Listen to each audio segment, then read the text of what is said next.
Hi, and welcome to Lisa's Stamp Studio. I want to teach you a really fun layout technique called a pinwheel card.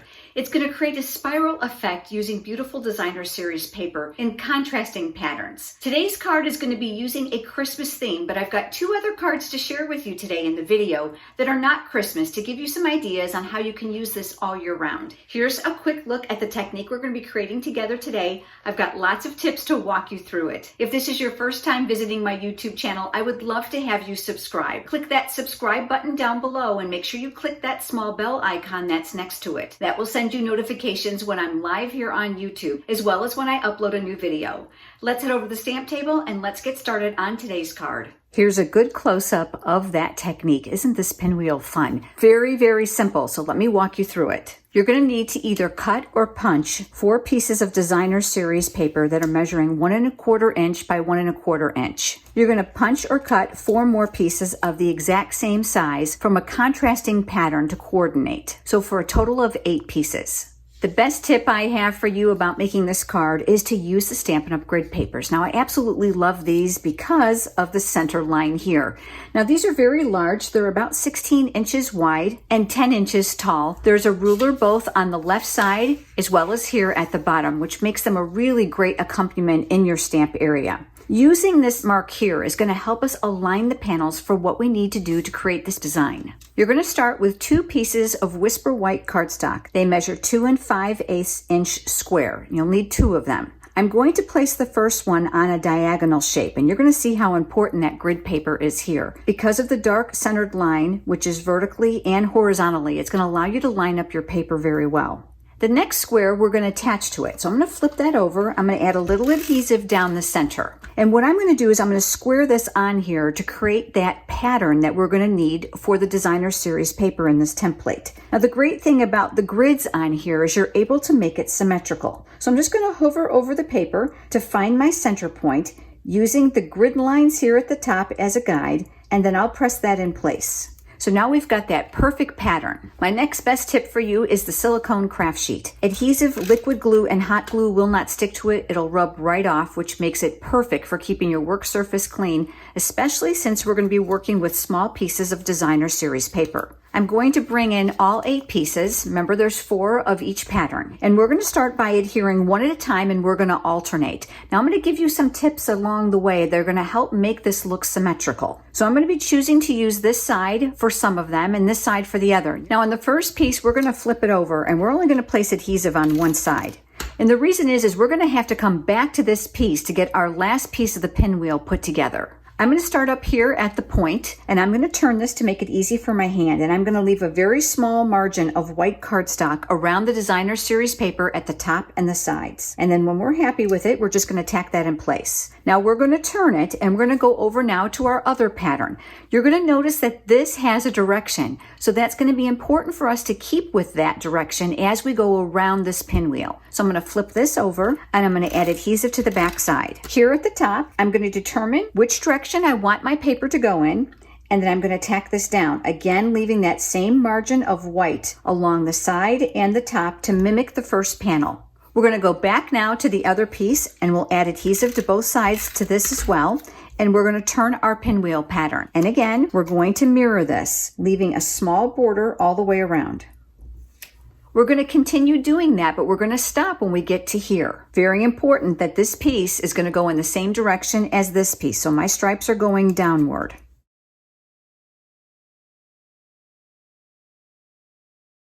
This is our last piece of this pattern, and I've gone ahead and I placed adhesive on it already, and I'm going to mirror this one here up in the corner. Now this last square that we have to fill is very, very important because you're going to see how it's going to have to go underneath, which is exactly why we didn't put adhesive on the whole thing. So I'm going to flip this last one over. I'm going to add adhesive to the back side, making sure that my pattern is going in the same direction. This now is going to get tucked up underneath here. You'll want to make sure that you leave that same amount of border at the top and the side so that these will match. Now you're probably wondering what you're going to do about this since there's no adhesive here. Well, there's a couple things. Certainly you can use a glue dot and place 1 or 2 here and that will tack it down. But the great thing about the snail adhesive is I'm actually able to use it backwards. So I can apply the adhesive here up against my thumb as a barrier, and that's going to give me adhesive in that small strip, and then I can tack that down in place. I'm going to set this off to the side for just a moment, and I've got a piece of Whisper White cardstock here. You're going to find all the cutting dimensions down in the video description below underneath the title. Make sure you click the words Show More to expand the text so that you can see the link where I have the cutting dimensions and the supplies for this card.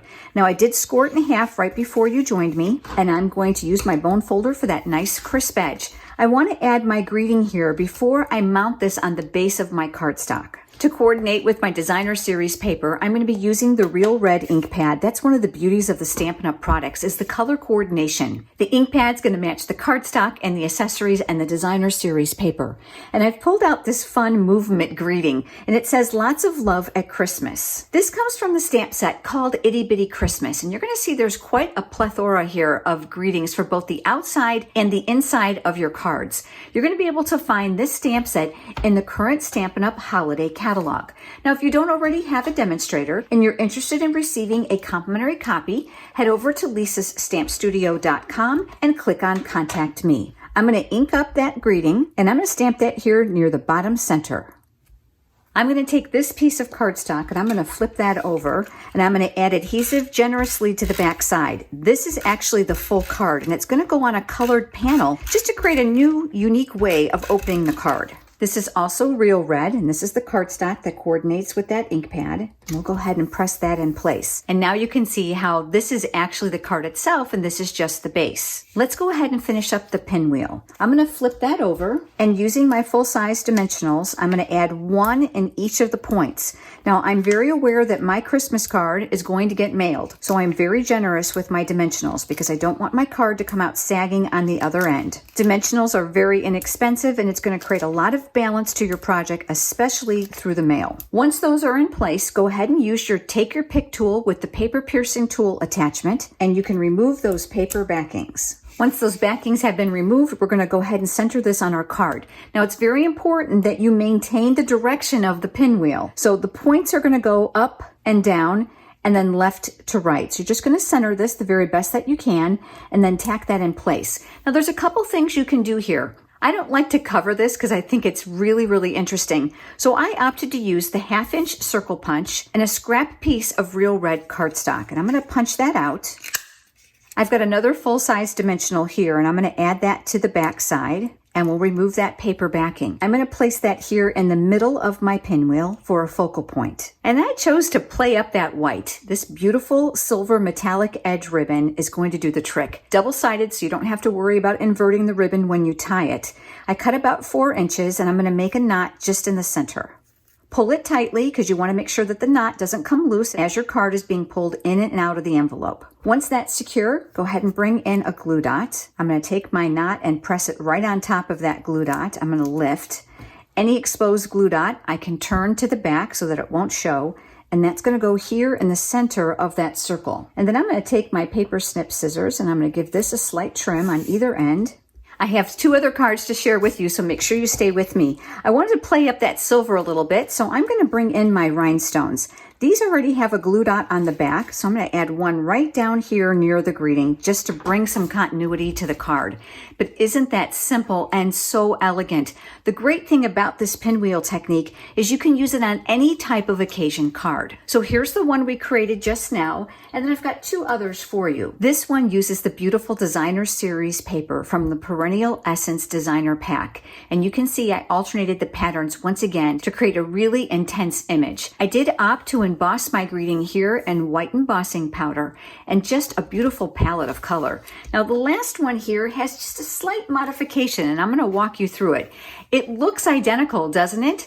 But you might notice that there's an additional colored layer behind the white, and all I did was cut 2 additional squares measuring 2 3/4 inch by 2 3/4 inch, and I mounted them behind the white ones. And you'll want to mount them individually. So one going this way, and then of course turn it and then one going the other way to give you that really pretty pinwheel pattern.